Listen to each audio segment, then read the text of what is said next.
Welcome and welcome back to my YouTube channel. I hope you all are doing well. आपको पता है यार, बचपन से ना मेरा सपना था आर्मी ज्वाइन करने का, बट जज्बा मेरे में बहुत था, नो डाउट। बट आर्मी में जाने के लिए या एक सोल्जर बनने के लिए बहुत ही ज़्यादा आपको मेहनत करनी पड़ती है, बहुत डेडिकेशन लानी पड़ती है और बहुत ही मतलब जज्बा होना चाहिए। तो बहुत सारे फैक्टर्स होते हैं। तो चलो, मैं तो नहीं बन पाई आर्मी ऑफिसर या नहीं जा पाई आर्मी में, but I am very proud of the fact that मेरी फैमिली में कुछ मेंबर्स हैं जिनको मौका मिला टू सर्व आवर नेशन। तो सबसे पहले मैं बात करूँगी अपने दादू की। तो माई दादू was a freedom fighter and उसके बाद उन्होंने आर्मी ज्वाइन करी। फिर मेरे बड़े ताया जी हैं, वो भी आर्मी रिटायर्ड हैं। मेरे छोटे ताया जी नेवी रिटायर्ड हैं। मेरे सबसे छोटे चाचू भी आर्मी रिटायर्ड हैं। मेरे दोनों मामूज आर्मी रिटायर्ड हैं। तो अब मैं बताती हूँ आपको कि इस व्लॉग में बेसिकली क्या है। तो हम चाचू के घर गए थे, छोटे चाचू जो मैंने बताया कि आर्मी रिटायर्ड हैं। तो वो अपने कुछ एक्सपीरियंसेस शेयर कर रहे थे हमारे साथ। कुछ चीज़ें कॉन्फिडेंशियल होती है, हम नहीं शेयर कर सकते, बट हाँ, जो जो स्टोरीज थोड़ी बहुत मैं शेयर कर सकती थी वो मैंने करी।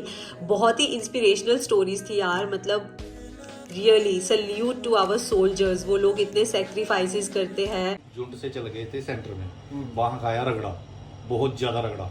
जैसे बच्चा दोबारा पेट से जन्म लेता है ना, हाँ। वैसे हमने पूरी हमारी ट्रेनिंग होती है। ओके। तो वो ट्रेनिंग सेंटर से हमें खड़ी करके तो वहाँ पे बड़ा वो पूरा ट्रेनिंग करके वहाँ से हमने मूव किया। वहाँ पर हमारी क्लास चलती है, वो दिन रात फायरिंग होती है। इस कंधे से इस कंधे से, इस आंख से इस आंख से फायरिंग होती है। दुश्मन को पूरा किल करने के लिए वो ट्रेनिंग होती है। दिन रात ट्रेनिंग चलती है, वो हार्ड से हार्ड ट्रेनिंग चलती है वो। एक बार दौड़ा, कुछ मेरे इसके कागज थे पिता के, वो कागज दिखाए अफसरों को। उन्होंने देखा रिकॉर्ड, फादर कैसे डेथ हुई है, वो सब कुछ देखा उन्होंने। तो कोई जाता थोड़ी था पहले साथ में, कोई नहीं जाता था। मैं सुना मम्मा कहीं छोड़ने गई थी आपको। वो भी वो भी बताओ। नहीं, वो क्या हुआ क्या होता था, मैं जब आता था छुट्टी तो मेरा मन नहीं करता था फौज में जाने के। फौज में रगड़ा लगता तो मैं डरता था, क्यों रगड़ा लगता था वहाँ। क्योंकि वह जैसे फौज में गेट के इन हो गया ना, तो आपका काम खत्म हो गया सिविल वाला। वहाँ फौज वाला काम चलता है। टाइम से उठना, टाइम से खाना खाना, दौड़ना, पीटी के वो फायरिंग ये वो, मतलब वो जो भी आर्मी की ड्रिल होती है वो, उसमें तंग आ जाता बंदा। बंदा भागता है, क्यों? बंदा सोचता है जो इधर मरना थोड़े यहाँ पे। तो ये है कि फिर बताओ ना कि नहीं जाना था आपको। फिर शादी हो गई थी चाचू की? नहीं, कोरा था ना उस टाइम। तो मम्मा तेरी छोड़ने गई थी, तो मेरे को मैं लेट हो गया था एक्चुअली। तो यहाँ नहीं छोड़ने गए थे, चंडीगढ़ गए थे छोड़ने। तो शेषनाग की तरह हमारी पोस्टिंग थी। मतलब हमारी जो कंपनी थी वो शेषनाग के मुंह में थी। ऊपर क्या था? शेषनाग, मतलब ऊपर डिफेंस था, ऊपर थे हम, उसके मुंह में थे।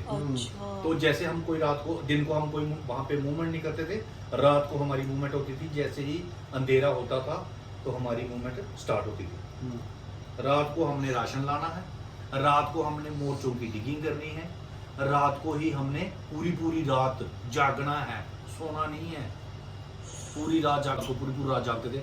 सुबह जैसे चिड़ियां चूं चूं करती है ना, थोड़ा लाइट होती है, तब हम सोचते थे कब लाइट अंधेरा खत्म हो तो हम सोएं।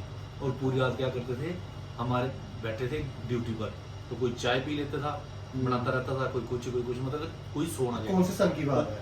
19। तो तेरे पापा को 1 साल छुट्टी नहीं मिली। तेरे चाचे ने ट्रेनिंग इतनी हार्ड ली है ना, फौज में इतनी हार्ड ट्रेनिंग ली है ना मैंने। लोहा को आग में डालते हैं, फिर बाहर निकालते हैं ना, फिर उसको थोड़े से चढ़ते वैसा चढ़ा हुआ। तो आप लोहा हो, लोहा।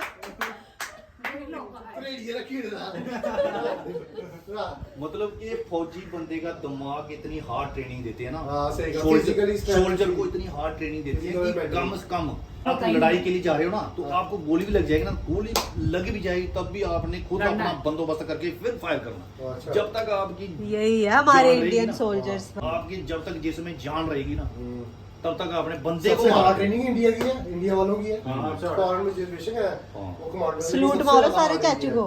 चलो पहुंच चाचा, we are proud of you. I salute to all the soldiers from Indian Navy, Indian Army, Indian Air Force, BSF, CRPF और भी बहुत सारी फोर्सेस है हमारे इंडिया की जो हमारी रक्षा करती हैं, हमारे को प्रोटेक्शन देती हैं. Indian soldiers are the protectors as well as they are the real heroes of nation. वो लोग मतलब इतने सेक्रीफाइसेस करके हमारी प्रोटेक्शन करते हैं डे एंड नाइट हमारे लिए. We are so proud of you and thank you for all the sacrifice you do for us. मतलब कितना अपनी फैमिली से इतना दूर रहते हैं इतने इतने मंथ्स, इतने इतने ईयर्स, और सिर्फ किसके लिए, ताकि हम लोग अच्छे से सो पाए, हम लोग अपनी फैमिलीज के साथ अच्छे से टाइम स्पेंड कर पाए. So salute to all of them. तो इसी के साथ मैं अपना व्लॉग एंड करूँगी. I hope you like this video. Please do like, comment, share and subscribe my channel. Bye bye and जय हिंद.